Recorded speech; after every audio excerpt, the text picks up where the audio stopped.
एक फैसले ने इत्मीनान महसूस करने का मौका दिया,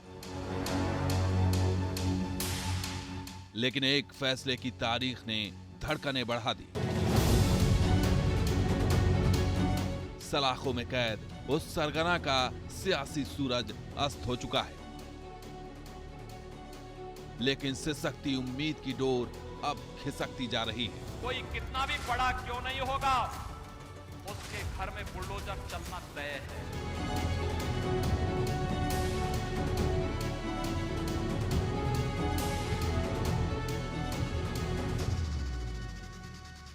जी हां, वही माफिया सरगना जिसका कभी सूबे में बसता था डंका, लेकिन अब तबाह हो चुकी है उसके गुनाह की लंका।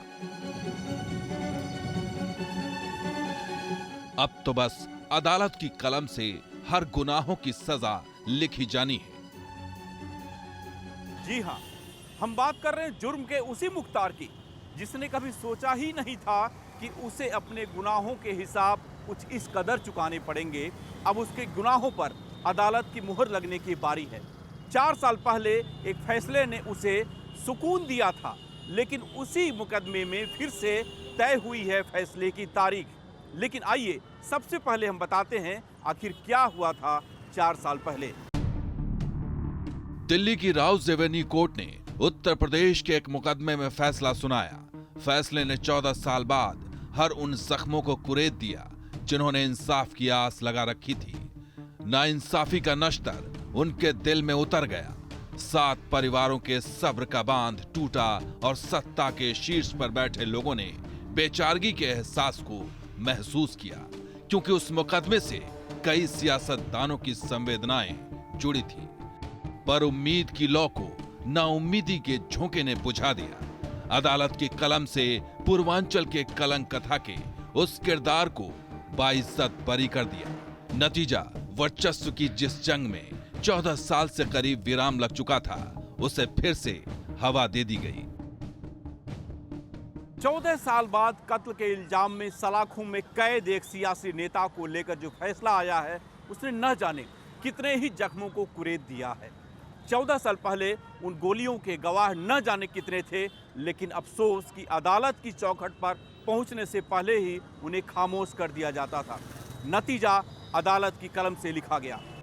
अगर अदालत के सामने गवाह अपनी गवाही से नहीं मुकरते तो फैसला कुछ और होता, लेकिन तमाम सबूतों और गवाहों के मद्देनजर अदालत इस फैसले पर पहुंची है कि मरहूम कृष्णानंद राय की हत्या के मामले में मुख्तार अहमद अंसारी वल्द सुभानुल्लाह अंसारी, अफजाल अहमद अंसारी वल्द सुभानुल्लाह अंसारी समेत अन्य सभी आरोपी हत्या के आरोप से बरी किए जाते हैं।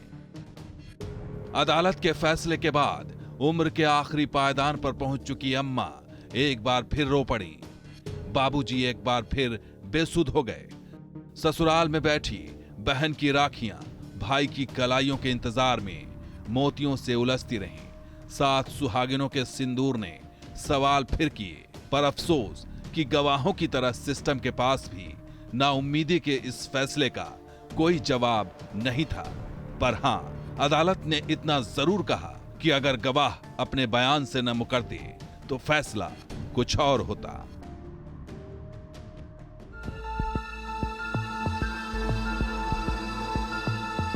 वो 29 नवंबर 2005 की शाम थी।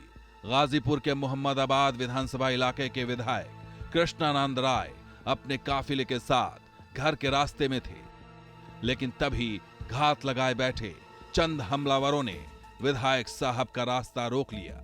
इससे पहले कि कोई कुछ समझ पाता, गोलियों की गूंज से पूरा इलाका थर्रा उठा।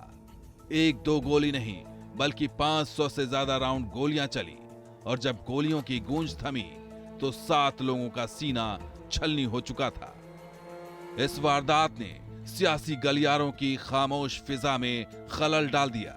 एक विधायक के साथ काफिले में शामिल 6 लोगों की हत्या ने सर्द फिजा में गर्माहट पैदा कर दी।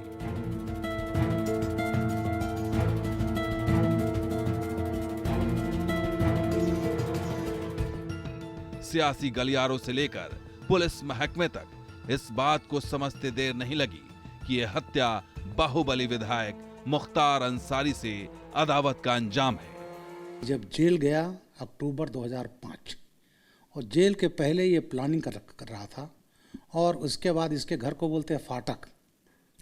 तो सबको मालूम था फाटक पर ये मुन्ना, बजरंगी, संजीव, जीवा, अताउर रहमान बाबू ये सब वहाँ पर इकट्ठा थे। डीजी ऑफिस में मैं भी था तो हमको भी भनक लग जाती थी।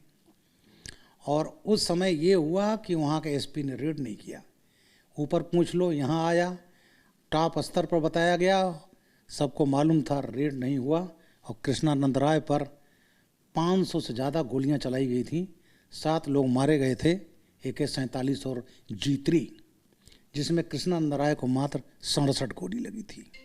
ऐसा नहीं है कि यह हकीकत सिर्फ सोचने और समझने के दायरे तक रहा, बल्कि इस हकीकत को कानूनी कागजात पर कलमबंद भी किया गया।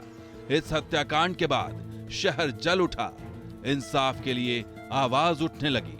आंदोलन की कमान संभाली बीजेपी के राजनाथ सिंह सरीखे नेताओं ने। समाजवादी पार्टी की सरकार को घेरने की कवायद शुरू हुई, क्योंकि आरोपी समाजवादी पार्टी की सरपरस्ती में था। जी हां, हम बात कर रहे हैं उसी मुख्तार अंसारी की, जिस पर सीधे तौर पर हत्या में शामिल होने का आरोप था। आखिर क्या थी दोनों के बीच अदावत की वजह? कैसे मुख्तार अंसारी ने सियासी अदावत को खूनी रंग दे दिया? ये सब जानने के लिए जरूरी है उत्तर प्रदेश के उस बाहुबली के अतीत के पन्नों को पलटना, जिसमें दर्ज है बुलेट के दम पर बैलेट पर कब्जे की कहानी, जिसमें दर्ज है शहर में ठेके से सियासत में ठसक की कहानी, और जिसमें है कानूनी कागजात में दर्ज होते गए गुनाह की पूरी इबारत।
के बाद 96 में पहले इसको बीएसपी ने टिकट दे दिया, ये विधायक हो गया, करेला और नीम चढ़ा।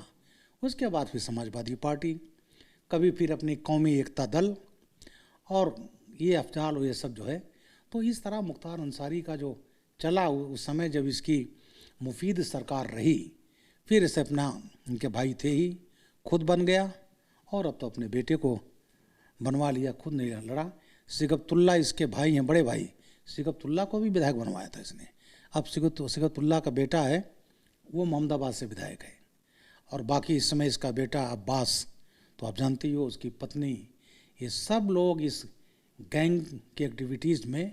और ये हैं, वो 90 का दौर था जब मुख्तार अंसारी ने छात्र राजनीति के रास्ते सियासी सफर में कदम रखा था, लेकिन ये सफर उतना भी आसान नहीं था जितनी कि उसे उम्मीद थी।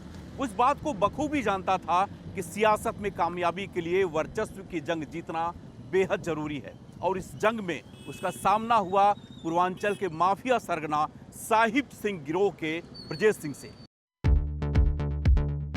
मुख्तार के बाहुबल को ब्रजेश ने चुनौती देनी शुरू कर दी। ब्रजेश को साथ मिला कृष्णानंद राय का।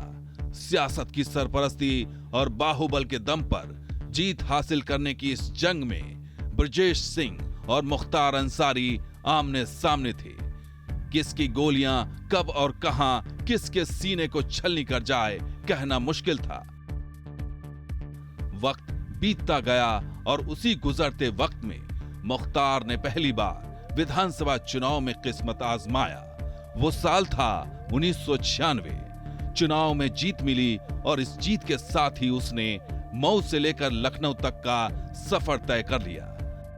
बदन पर खादी थी, लिहाजा खाकी भी सजदे की शक्ल में सामने आ गई। लेकिन ब्रजेश सिंह ने कभी मुख्तार के सामने सिर नहीं झुकाया।